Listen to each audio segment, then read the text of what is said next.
네, 안녕하세요. 축구생각입니다. 축구 승무패 토토 41회차 최종 픽 공유 드리도록 하겠습니다.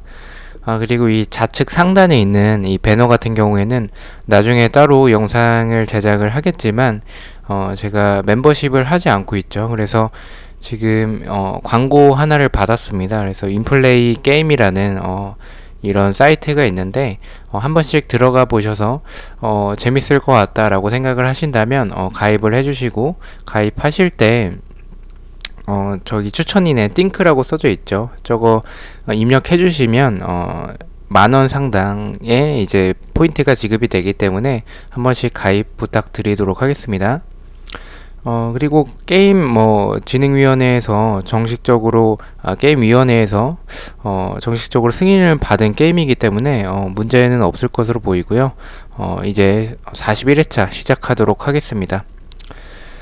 자, 일단 이번 회차 같은 경우에 제가 보통은 36,000원으로 최근에 계속 지속적으로 해왔었고, 제가 투픽을 잘 못 쓰다 보니까 투픽보다는 조금 지우는 게 좋은 경기들은 지우는 쪽으로 이렇게 했었는데, 이번 회차는 사실 투표율 다들 보셨다시피 많이 몰린 경기가 많지 않습니다. 그만큼 헷갈리는 경기들이 많아서 저는 개인적으로 이번 회차는 조금 투픽으로 가져가야 될 경기들이 조금 더 많아 보여서 이렇게 32,000원으로 투픽을 좀 5개를 사용을 하면서 해보도록 하겠습니다. 최종픽에서는 경기력 관련해서 간단하게만 말씀을 드리기 때문에 기존에 업로드를 했었던 초합픽 영상을 참고를 자세한 경기력이 듣고 싶으신 분들은 참고를 해주시면 될 것 같고요. 자, 1번 경기 4위 상주 대 5위 대구 경기부터 시작해 보도록 하겠습니다. 자, 일단은 정배는 대구가 받았습니다. 대구가 정배를 받았고요. 지금 상주는 문선민의 출전 여부가 불투명한 상황이고 3연패를 하고 있습니다. 그래도 홈에서 8승 1무 3패로 나쁘지 않은 전적, 홈에서의 전적이 굉장히 좋은 상주의 모습이고, 대구 같은 경우에는 4승 5무 3패로 원정에서의 전적이 조금 더 떨어지는 모습이 있고 2승 3무로 일단은 연무를 끊어낸 대구의 모습을 볼 수가 있습니다. 자, 이번 시즌에는 일단은 상주가 2대0으로 승리를 했었고요. 두 팀을 봤었을 때 두 팀 다 동기부여가 크진 않습니다. 일단 이번 회차 같은 경우에는 K리그 같은 경우에는 지금 시즌 막바지이기 때문에 동기부여적 측면을 조금 더 중점적으로 봤고, 그리고 지금 유관 중이기 때문에 홈팀의 이점이 조금 더 있을 것으로 생각을 하고 최종 픽을 준비를 했습니다. 일단 두 팀 다 말씀드렸다시피 동기부여가 크게 없습니다. 대구는 일단 아시아 챔피언스 리그 티켓이 확정이 됐기 때문에 동기부여가 크게 없고, 상주 같은 경우에는 사실 이번 시즌 강등이기 때문에 이번 시즌 자체가 사실 크게 의미가 없습니다. 하지만 상주는 어쨌든 이번 시즌에 상주에서의 마지막 홈경기입니다. 그런 의미가 있고, 또 마지막 홈경기에서 관중들이 들어오겠죠. 상주 시민분들. 그렇게 들어왔었을 때 마지막 경기, 마지막 유종의미를 장식하기 위해서 좀 최선을 다할 것 같다라는 동기부여가 있고, 상주는 사실 이번 시즌 강등이 확정이 됐음에도 불구하고 최종 순위를 가장 높은 순위에 위치를 하고 마무리를 하고 싶어하는 그런 상주의 뜻이 있기 때문에 상주 선수들도 그렇고 감독도 그렇고 동기부여가 없음에도 이번 시즌 좋은 성적을 보여줬었는데, 대구와 비교를 했었을 때 대구는 지금 대안과 에드가의 출전 여부가 불투명한 이런 공격적인 부분에서의 이 공백 자체는 지난 경기에서 경기력은 나쁘지 않았지만 어쨌든 그 득점을 만들어내는 과정에 있어서 찬스들을 굉장히 못 넣는, 결정력이 좀 떨어지는 공격수의 부재가 분명히 보였습니다. 대구는. 그런 대구와 지금 동기부여가 어쨌든 대구보다는 조금 더 있는 상주의 모습을 봤었을 땐 저는 경기력적으로 만약에 정상적인 두 팀의 경기였다면 조금은 무승부 쪽으로 기울어졌을 수도 있을 것 같은데, 지금의 이런 대구의 동기부여 떨어진 모습과 공격수의 이런 출전 여부 불투명한 모습을 본다면 그래도 상주가 조금 더 나을 것이다 라고 생각을 하고 있습니다. 저는 첫 경기부터 이변이지만 저는 이변으로 상주의 단통 승을 보도록 하겠습니다. 폴더가 여유가 있으시다면 무승부까지 바치는 것도 좋을 것 같은 경기로 생각을 하고 있습니다. 자, 2번 경기입니다. 11위 성남 대 9위 서울의 경기고요. 성남은 뭐 김남일 감독, 김동현, 뭐 박수일, 연재훈 이런 징계로 나오지 못하는 선수와 감독이 굉장히 많습니다. 1승 3무 8패로 홈에서의 전적이 굉장히 좋지 않고 최근 5경기는 4연패, 홈에서는 2연패를 하고 있습니다. 서울은 일단 기성용이 기사로는 복귀를 할 수도 있을 것 같다라고 합니다. 어쨌든 2승 2무 8패로 원정에서의 전적이 굉장히 좋지 않고 2연패 및 원정에서 3연패를 하고 있습니다. 자, 일단 이 경기는 뭐 쉽게 생각해서 지금 성남은 감독을 비롯해서 선수진들의 공백이 굉장히 많고 서울은 일단 기성용이 복귀하면 후반에라도 교체로 투입이 된다면 경기력적으로 조금 더 나은 부분은 서울이 있을 것 같습니다. 동기부여는 두 팀 다 크죠. 지금 강등권이 잔류가 서울도 잔류가 확정된 상태는 아니기 때문에 동기부여가 두 팀 다 있습니다.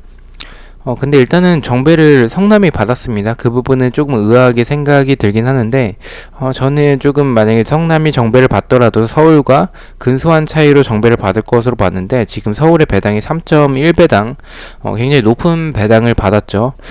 그럼에도 불구하고 어떻게 보면 이변이겠지만, 저는 초안픽과 동일하게 서울의 승을, 성남의 패를 보고 있고요. 일단 연재훈이 없는 부분 굉장히 좀 불안할 것으로 보이고, 그리고 중원에서의 김동현, 그리고 측면에서의 박수일 등 이런 결장자들이 있다라는 점에 있어서 서울이 그래도 조금 더 나은 경기력을 펼칠 것 같고, 성남의 이런 제공권에 있어서 수비에서 크로스나 세트피스에서 불안한 부분은 서울의 제공권을 활용을 했었을 때 뭐 세트피스에서의 오스마르가 있기 때문에 저는 서울이 조금 더 유리할 것으로 보고 있습니다. 다만 서울도 조금은 불안한 게 수비적으로 뒷공간을 너무나도 많이 내주고 있고, 지금 서울이 최근에 계속 수비적으로 불안한 모습들이 있기 때문에 무승부도 조금은 생각이 들긴 합니다. 하지만 최근에 5경기 두 팀의 맞대결에서 무승부가 없다라는 점을 보고 있었을 때는 그래도 지금의 두 팀의 동기부여를 봤을 땐 승패 쪽으로 조금 나뉘지 않을까라는 생각이 있습니다. 그래서 저는 이 경기는 조금 이변을 보고 경기력대로 그리고 성남의 결장자를 보고 성남의 단통 패로 가보도록 하겠습니다. 자, 3번 경기입니다. 1위 에버튼 대 5위 리버풀의 경기고요. 에버튼은 일단 고드프리 선수 센터백을 영입을 했습니다. 케니와 홀게이트가 부상이고 4연승 및 홈에서 2연승을 하고 있습니다. 리버풀은 티아고 알칸타라 그리고 마네, 마팁 선수가 복귀 예정이고요. 케이타나 알리송, 챔벌린은 여전히 부상입니다. 일단 머지사이드 더비인데 상대 전적에서 리버풀이 굉장히 우세하죠. 최근에 에버튼 상대로 패배를 하고 있진 않고요. 지금 이 두 팀의 맞대결의 패턴적인 부분이 무승부 후에는 리버풀이 그 다음 경기 이기는 패턴을 보여주고 있습니다. 근데 직전에 무승부를 했기 때문에 패턴 자체는 리버풀이 승리를 한다라는 지금 패턴을 보여주고 있고요. 경기력적으로는 에버튼이 이런 중원에서의 무게감은 굉장히 좋죠.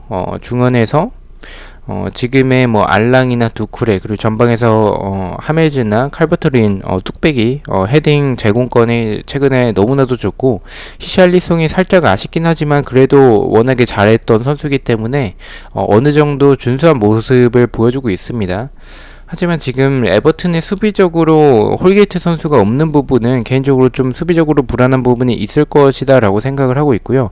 리버풀의 압박에 좀 고전할 가능성도 있다라고 보이고, 리버풀의 마네가 복귀, 또 그리고 티아고 알칸타라와 핸더슨 그리고 마팁, 가장 중요한 게 고메즈 선수가 그럼 안 나오겠죠. 마팁이 만약에 선발로 출전을 한다면 그 부분에 있어서는 리버풀에게 있어서 수비적으로 조금은 안정감이 생기지 않을까라고 생각을 합니다. 고메즈는 조금 너무 아쉬운 선수인 것 같아요. 그래서 이런 부분들을 종합적으로 생각을 해본다면 분명히 최근에 기세 자체는 에버튼이 좋지만 리버풀도 지난 경기 대패하기 전까지는 흐름이 나쁘지 않았고, 이런 부상자들이 복귀를 한다면 저는 리버풀이 에버튼 상대로 강했기 때문에 패턴적으로도 이번 경기가 리버풀이 이긴다는 패턴이기 때문에 저는 이변을 보지 않고 정배로 에버튼의 패배 가져가도록 하겠습니다.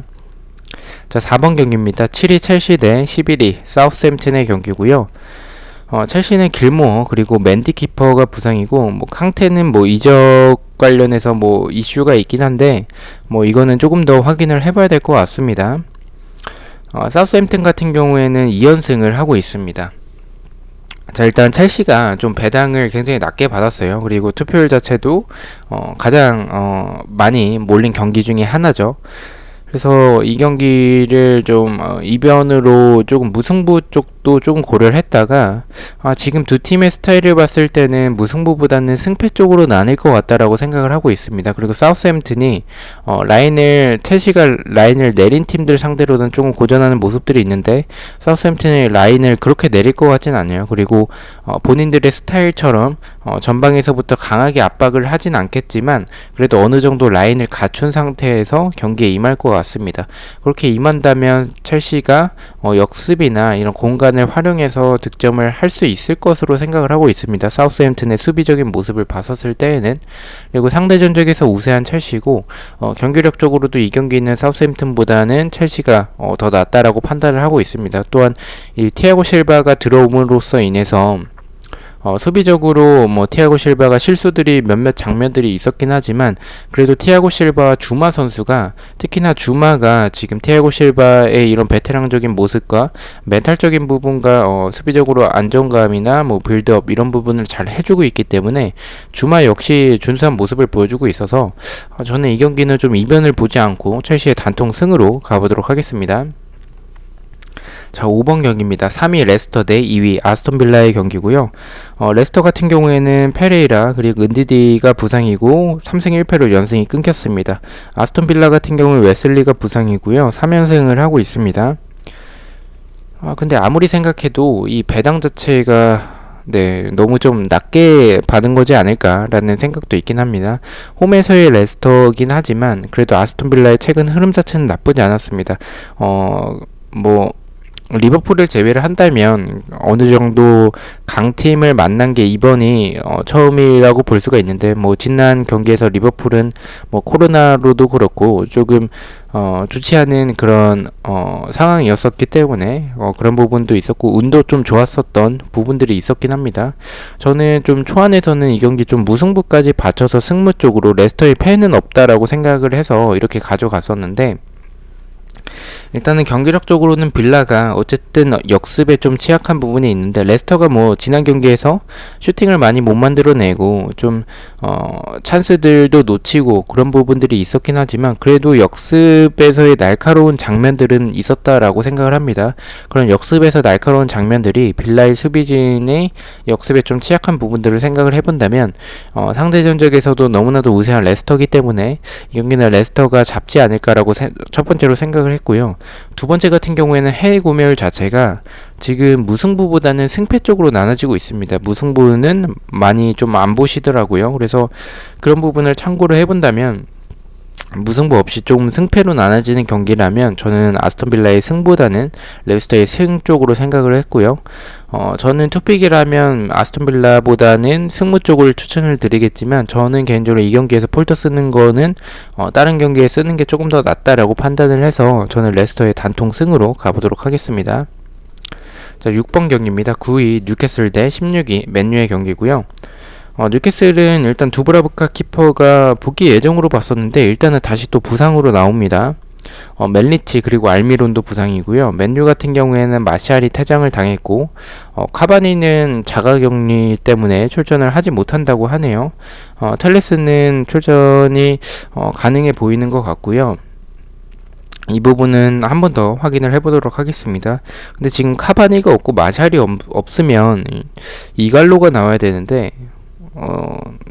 이갈로 뭐 등져주는 거는 좋은데 뉴캐슬 상대로 괜찮을지 모르겠습니다. 어쨌든 이 경기 자체가 초안에서는 승무패 쪽으로 조금 생각을 했다가 그래도 맨유가 지금 뭐 분위기가 그렇게 좋지는 않습니다. 뭐 솔샤르 감독 헤임설도 있고 내부적으로 좀 좋아 보이지는 않아 보이긴 하는데 그래도 뉴캐슬 상대로는 조금 괜찮지 않을까라고 생각을 하고 있고요. 카바니가 나오지 못하더라도 그래도 그린우드의 한 방이나 레시포드의 한 방이 조금은 나오지 않을까라고 생각을 하고 있습니다. 그래도 맨유의 수비 자체가 텔레스가 만약에 들어온다면 조금은 나아지지 않을까라고 생각을 하고 있고, 이 경기는 조금 지우는 것도 괜찮을 것 같은데, 아무리 생각해도 지금 배당을 맨유가 이렇게 낮게 받은 부분에 대해서 조금 의구심이 듭니다. 이 배당 자체에는 뉴캐슬의 승은 조금 없지 않을까라고 생각도 조금 들어서 이 경기는 조금 애매하긴 한데 일단은 무승부와 패로 맨유의 패는 없다라는 쪽으로 생각을 해보도록 하겠습니다. 이거는 네, 좀 너무 헷갈려서 일단은 승무패가 개인적으로 좀 다 느껴지긴 하는데, 그래도 뉴캐슬이 뭐 세트피스에서의 불안한 부분이나 아니면 이 수비진의 주력이 좀 느린 부분들이 있으니까 그 부분을 맨유가 좀 잘 공략을 해본다면 좀 괜찮지 않을까라는 생각도 있습니다. 레시포드, 뭐 이갈로는 조금 불안하고 만약에 페르난데스나 뭐 반더비크도 있기 때문에 어쨌든 맨유가 좀 지지 않는 축구를 할 것으로 생각을 하고 있습니다. 자, 7번 경기입니다. 19위 셰필드 대 22 풀럼의 경기고요. 네, 셰필드는 브루스터 선수를 영입을 했고 무세와 이건이 부상이고 뭐 맥골드릭 그리고 존 폴렉 선수도 부상으로 나오네요. 4연패를 하고 있는데 일단 지난 경기에서 그나마 득점을 한 부분이 다행인 것으로 보이고요. 홈에서 2연패를 하고 있습니다. 풀럼은 테테 선수가 복귀를 예정이고 4연패 및 원정에서 2연패를 하고 있습니다. 두 팀 다 일단 4연패를 하고 있는 두 팀의 맞대결이긴 합니다. 일단 초반에서는 이 경기는 조금 무승부 쪽으로 생각을 했었습니다. 좀 너무 애매한 경기고 두 팀을 봤었을 때는 두 팀 다 지금 4연패를 하고 있기 때문에 5연패를 하지 않기 위해서 조금은 지키는 축구와 무승부에도 만족할 것 같다라는 생각이 있어서 이 경기는 단통 무승부 쪽으로 초안에는 말씀을 드렸는데, 그래도 이 두 팀을 비교를 했었을 때 수비적으로나 공격적으로나 이런 셰필드 축구나 셰필드의 압박 그리고 이런 하프 스페이스에서의 공간 이 부분을 생각을 해본다면 그래도 두 팀을 비교를 했었을 때는 풀럼의 수비를 봤었을 땐 셰필드가 조금 더 나은 부분이 있을 것으로 봐서 저는 일단은 셰필드 쪽 사이드로 보고 있고요. 무승부까지 일단은 가져가야 될 경기로 생각을 하고 있습니다. 셰필드가 이건 선수도 그렇고 수비에서의 이건이 없으면 좀 흔들리는 셰필드고, 또 그리고 중원에서도 플렉 선수가 없으면 그 부분 자체도 조금 흔들리는 셰필드고, 풀럼도 일단 테테 선수가 복귀를 하게 되면 측면에서의 크로스 공격도 굉장히 또 좋기 때문에 셰필드가 고전할 가능성도 있다라고 보지만 지금의 이런 풀럼의 수비를 생각을 해본다면 그래도 셰필드가 지난 경기에서 득점을 만들어냈기 때문에 이번 경기에서 흐름을 조금이나마 이어갈 수는 있을 것으로 생각을 하고 있습니다. 그래서 저는 이 경기는 좀 승무 투픽이면 좀 안전할 것 같은 그런 경기로 생각을 해서 승무 투픽으로 가보도록 하겠습니다. 자, 8번 경기입니다. 8위 안양 대 3위 이랜드의 경기고요. 안양은 뭐 홈에서 2승 3무 5패로 원정보다 홈에서의 전적이 좋지 않고 일단 아코스티 선수가 출전 여부가 불투명한 상황입니다. 1무 4패를 하고 있고 2연패를 하고 있네요. 이랜드 같은 경우에는 6승 2무 3패로 원정에서의 전적이 더 좋고 2연승 및 8경기째 무승부가 없습니다.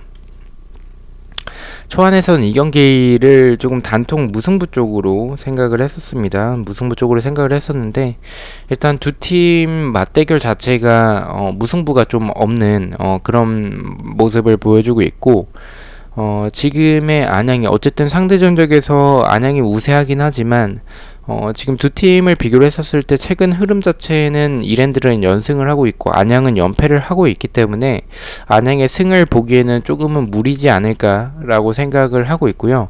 그리고 이 두 팀을 봤었을 때 무승부가 없는 모습 자체가 승패로 나눠질 가능성도 있다라고 봐서 그렇게 된다면 일단 안양 쪽보다는 이랜드 쪽을 가져가서 무패로 가면 좀 안전할 것 같다라는 생각에 최종픽에서는 이 경기를 투픽으로 바꾸면서 무패로 갔습니다.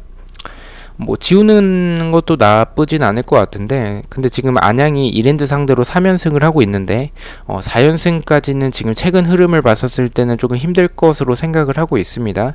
일단 경기력적으로 본다면 이랜드가 어쨌든 스쿠타파수나 지금 레안드로 선수가 굉장히 좋기 좋기 때문에 지금 안양의 수비진 자체 세트피스에서의 너무나도 불안한 모습들, 뭐 크로스 공격의 약한 모습들, 이런 부분들은 이랜드의 스쿠타파스의 제공권을 활용을 한다면 좀 안양에 당할 가능성이 있고, 레안드로가 굉장히 또 좋은 폼을 보여주고 있어서 안양 상대로는 이랜드가 좀 우세한 경기를 펼칠 것으로 보입니다. 다만 이랜드 같은 경우도 수비적으로 뒷공간을 많이 내주는 장면들이 지난 부천전에서도 있었기 때문에 3번이나 있었죠. 근데 부천이 결정력이 좋지 않기 때문에 그것이 득점으로 이어지진 않았지만, 어쨌든 그런 상황이 나왔을 때 지금의 안양의 선수진으로는 득점하기에는 조금 힘들 것 같습니다. 하지만 아코스티가 출전 여부가 불투명한데, 만약에 출전을 한다면 아코스티가 이랜드의 뒷공간을 노릴 수는 있을 것 같아요. 그런 불안함이 있어서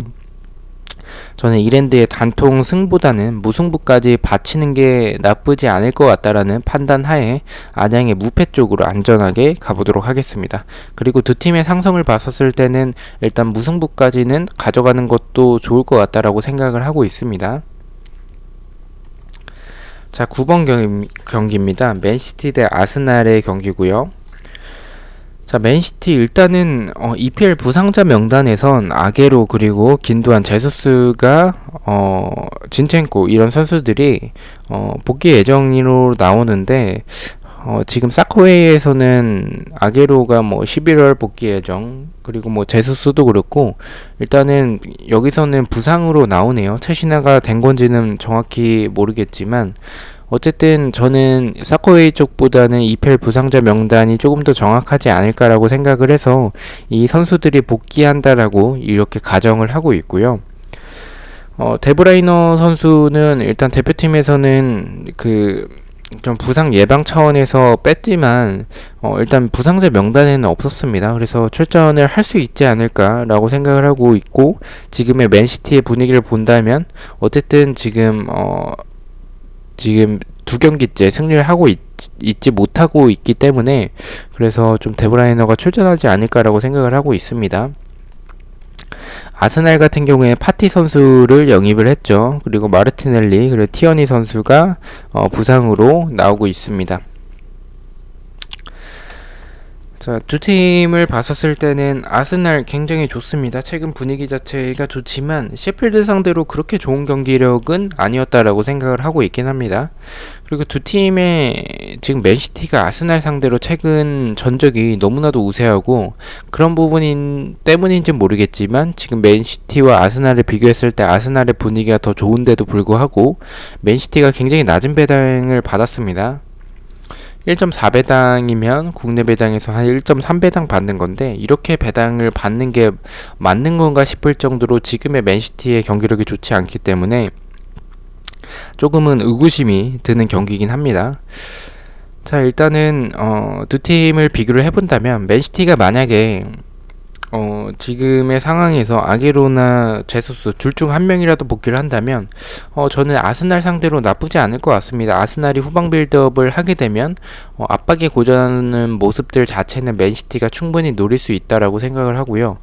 그리고 이런 맨시티가 라인을 내리고 역습 형태를 노린다고 할지라도 그런 역습에서 마무리를 지어줄 라카제트나 지금 은케티아 선수가 그렇게 좋은 결정력을 보여주고 있지는 못한다고 생각을 하고 있습니다. 그래서 일단은 그렇게 되면 역습에서 위협적인 모습을 보여주지 못하면 90분 내내 두드러 맞는 건데, 아스날이 강팀 상대로 그렇게 잘하진 못하기 때문에 저는 조금 이 경기는 맨시티 쪽으로 보는 게 맞지 않나라는 생각이 들긴 합니다. 하지만 파티 선수가 경기에 출전을 하게 되면 맨시티 상대로 나쁘진 않을 것 같은데, 그래도 맨시티의 중원 자체가 데브라이너를 비롯을 해서 긴도안도 만약에 복귀를 한다면 긴도안, 로드리 이런 선수들이 있기 때문에 저는 아스날 상대로 좀 나쁘지 않을 것으로 보고 있고요. 또한 아스날의 수비 자체가 다비드 루이즈가 그나마 미들맨인데 다비드 루이즈 선수 자체도 사실은 불안한 선수죠. 그리고 여기서 티어니까지 빠지게 된다면 3백에서의 한 명이 빠지는 거고, 만약에 뽀백으로 가더라도 지금 좀 아스날의 이런 후방 빌드업을 또 추구를 해나간다면 조금은 불안하지 않을까라고 생각을 하고 있습니다. 또한 상대 전적에서 너무나도 우세한 맨시티고, 그래도 맨시티가 지금 강팀에 약하고 그리고 상대 전적에서 우세한 그런 아스날 상대로 3경기째 승리가 없을 것으로 생각은 하지 않아서 이번 경기만큼은 맨시티가 잡을 것으로 생각을 하고 있습니다. 그래서 저는 맨시티의 단통 승으로 가보도록 하겠습니다. 자, 10번 경기입니다. 12 부산 대 8위 수원의 경기고요. 네, 부산 같은 경우에는 김문환 선수가 일단은 부상인데 일단 출전 여부가 불투명한 상황이고요. 2승 6무 4패로 홈에서의 전적이 좋지 않습니다. 일단 연패를 끊어냈지만 홈에서는 2연패를 하고 있고요. 수원 같은 경우에는 4승 3무 5패로 원정에서 더 좋은 모습을 보여주고 있고, 리그에서 3연승 및 원정에서 2연승을 하고 있습니다. 자, 일단 뭐 수원이 원정이지만 정배를 받았어요. 그리고 투표율 자체도 정배를 받았죠. 초안에서는 이 경기는 좀 무패 쪽으로 가면 좀 안전할 것 같은 경기로 생각을 했습니다. 그리고 지금도 최종픽을 찍는 지금 상황에서도 그렇게 생각을 하고 있고요. 다만 지금 무패를 가져가기에는 지금의 상황을 봤었을 때는 무패로 가져가면 조금 안전할 것 같은 경기이긴 해요. 근데 이 경기에서 좀 투픽을 쓰기에는 좀 아깝다라는 생각이 있고, 부산이 어쨌든 홈에서 연패를 하고 있지만 무승부가 좀 많다라는 점과 수원이 지금 연승이 너무 길다라는 점, 그리고 지금 수원 같은 경우에는 어쨌든 잔류를 하기 위해서는 최소한 일단 패배를 하지 않는 것을 조금 더 중점을 둘 가능성이 있다라고 생각을 합니다. 그래서 일단 조금은 안전하게, 조금은 수비적으로 경기에 임하지 않을까라고 생각을 하고 있어요. 그래서 그런 부분을 생각을 해본다면 부산이 어쨌든 지금 수원이 내려앉으면 헨리가 복귀한 상황에서의 이런 수원의 수비진을 본다면 부산이 그것을 뚫어내기에는 좀 어려울 것으로 생각을 하고 있습니다. 그래서 이 경기는 조금 지루한 경기 끝에 0대0이나 1대1의 무승부 정도로 생각을 하고 있습니다. 분명히 부산은 달려들고 공격적으로 임할 텐데 수원에 지금 헨리가 복귀하면 수비적으로 단단해질 거고, 이런 부산이 좋지 않은 경기력이 수원은 경기력이 또 굉장히 또 좋았었기 때문에 이 두 팀을 본다면 저는 이 경기는 수원이 공격적으로 나온다면 수원이 이길 것 같은데, 제 생각에는 공격적인 것보다는 조금은 수비적으로 나올 것 같아 보여서 이 경기는 단통 무승부 쪽으로 가보도록 하겠습니다. 자, 11번 경기입니다. 2위 전북 대 6위 광주의 경기고요. 전북은 이용 선수가 부상이 심각하지만 그래도 한규현 선수가 복귀를 합니다. 9승 1무 2패로 홈에서의 전적이 좋고요. 광주 같은 경우에는 펠리페 그리고 홍준호가 징계로 출전하지 못합니다. 4승 3무 5패로 원정에서 더 좋은 전적을 보여주고 있고 2연패를 하고 있습니다. 자, 앞선 경기들에서 너무 좀 길게 설명을 했기 때문에 이 경기는 간단하게 말씀을 드리겠습니다. 저는 이 경기는 뭐 고민 없이 그냥 전북의 단통 승으로 가도록 하겠습니다. 지금 광주 동기부여 없고요. 전북은 동기부여가 큽니다. 우승 경쟁을 하고 있죠. 광주는 전방에서의 펠리페 그리고 후방에서의 수비에서의 홍준호가 없다라는 점은 공격에서 뭐 윌리안이 복귀를 하겠지만 공격에서 무뎌진 공격과 그리고 수비적으로 홍준호가 없는 부분은 안 그래도 불안한 수비가 더 불안해질 가능성이 높다라고 봅니다. 그래서 구스타브를 막아내기에는 조금 버겁지 않을까라고 생각을 하고 있습니다. 전북이 경기력이 좋지는 않지만 그래도 지금의 동기부여가 없는 광주 상대로는 승리할 가능성이 높다라고 생각을 하고 있습니다. 전북의 단통승 예측하도록 하겠습니다. 자, 12번 경기입니다. 3위 포항 대 1위 울산의 경기고요. 지금 포항 같은 경우에는 3연승을 하고 있고 홈에서는 4연승을 하고 있습니다. 하지만 홈에서 6승 3무 3패로 원정에서 더 좋은 모습을 보여주고 있는 포항이고요. 울산은 이청용 선수와 홍철 선수가 출전 여부가 일단은 불투명한 상황인데 지금 할 수도 있다라는 얘기가 있고 하지 못한다라는 얘기도 있어서 조금 애매한 상황인 것 같습니다. 9승 2무 1패로 원정에서의 전적이 더 좋습니다. 제가 초안에서는 이 경기를 조금 지우는 쪽으로 생각을 했습니다. 이 동해안 더비를. 하지만 지금 포항이 어쨌든 좋은 경기력을 보여주고는 있지만 울산과의 경기에서 지금 이번 시즌 한 개의 득점도 하지 못했습니다. 그렇게 무기력하게 패배를 했었던 그런 포항이기 때문에 이번 경기 분명히 좀 전력을 다하겠지만, 지금의 울산이 만약에 홍철이나 이청용이 출전을 할 수 있다면 지금 울산 상대로는 조금 버겁지 않을까라고 생각을 하고 있습니다. 그래서 이변이 나온다면 포항의 승보다는 무승부지 않을까라고 생각을 조금 바꿨고요. 그런 부분 때문에 저는 이 경기는 최종픽에서는 초안에선 승무패로 갔지만 최종에서는 무패 쪽으로 무패로 가면 조금 안전할 것 같다라고 판단을 하고 있습니다. 그래서 저는 이 경기는 그래도 울산이 지난 경기도 상주전도 그렇고 경기력적으로 수비적으로는 조금 불안했지만 그래도 나쁘지 않은 경기력을 보여줬긴 해서 좀 울산이 더 낫지 않을까라고 판단을 합니다. 다만 불안한 점은 김도훈 감독이 또 이제 한 골 넣고 또 잠그다가 또 당할 것 같은 그런 느낌이 조금 있긴 하지만 그래도 패배는 없을 것이다 라고 생각을 하고 있습니다. 자, 13번 경기입니다. 12위 크리스탈 팰리스죠. 크리스탈 팰리스 대 15위 브라이튼의 경기고요. 일단은 크리스탈 팰리스 부상자가 많은데 실럽 선수와 미컴 선수가 그래도 복귀를 할 예정으로 나옵니다. 그리고 2연패를 하고 있고요. 브라이튼 같은 경우에는 지금 2연패를 하고 있습니다.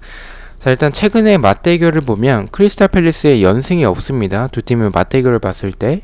근데 직전에 크리스탈 팰리스가 승리를 했기 때문에 패턴적으로는 크리스탈 팰리스 승보다는 무승부나 패가 나오겠죠.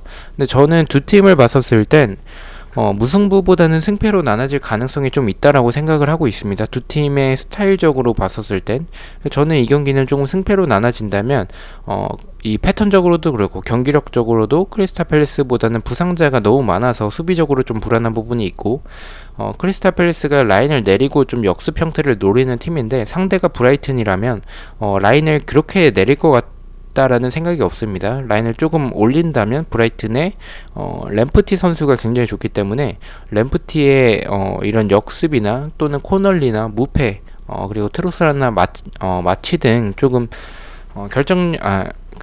결정력은 조금 떨어지지만 한 방이 있는 선수들이 있기 때문에 저는 브라이튼이 조금 더 나은 경기를 펼칠 것으로 생각을 하고 있습니다. 그래서 저는 크리스탈 팰리스의 단통 패로 가보도록 하겠습니다. 자, 마지막 경기입니다. 토트넘 대 웨스트햄의 경기고요. 일단 토트넘은 탕강가가 부상이고 베일이 복귀 예정이고 홈에서 아직 승리가 없습니다. 웨스트햄 같은 경우에는 2연승을 하고 있고요. 일단 두 팀을 봤었을 때는 상대 전적에서도 토트넘이 우세하고 베일까지 복귀를 한다면 지금의 웨스트햄의 수비진이 토트넘의 케인이나 그리고 손흥민 그리고 베일까지 교체로라도 출전을 한다면 막아내기에는 조금 역부족이지 않을까라는 생각이 있습니다. 그래서 이 경기는 조금 토트넘이 우세할 것으로 봤고 초안에선 단통 승으로 갔는데 일단 투표율이 많이 몰린 경기이기도 하고 웨스트햄의 최근 경기력 자체가 그렇게 나쁘지 않습니다. 중원에서의 라이스나 수체 그리고 포르날스도 지난 경기 득점을 했기 때문에 포르날스나 안토니오 이런 그리고 보엔 선수가 굉장히 잘하죠. 그래서 지금의 웨스트햄이 오히려 조금 라인을 내리고 플레이를 하고 역습을 노린다면 토트넘이 역습에서의 좀 취약한 수비적으로는 조금 주력도 느리고 좀 불안한 부분이 아직 남아있는 팀으로 생각을 해서 오히려 웨스트햄이 역습에 당할 수도 있을 것 같다라는 생각에 이 경기는 조금은 불안한 마음이 들어서 무승부까지 이변으로 조금 받쳐서 가보도록 하겠습니다. 저는 14번 경기는 토트넘의 승무 투픽으로 가도록 하겠습니다. 자, 이렇게 해서 14경기 공유를 드렸고요. 1번 경기부터 간단하게 픽만 말씀을 드리겠습니다. 1번은 상주의 승, 2번은 성남의 패배, 3번은 에버튼의 패배, 4번은 첼시 승, 5번은 레스터의 승리, 6번은 뉴캐슬의 무패, 7번은 셰필드의 승무, 8번은 안양의 무패, 9번은 맨체스터 시티의 승리, 10번은 부산의 무승부, 11번은 전북 승, 12번은 포항의 무패, 13번은 크리스탈 팰리스 패배, 14번은 토트넘의 승무 이렇게 가보도록 하겠습니다. 제가 기존처럼 36,000원을 공유를 드리려고 하다가 이번 회차는 조금 애매한 경기들이 많아서 투픽으로 써야 될 경기들이 조금 더 많다라는 판단 하에 이렇게 32,000원으로 베팅을 했습니다. 시청해주셔서 너무나도 감사드리고 구독과 좋아요 너무나도 감사합니다. 감사합니다.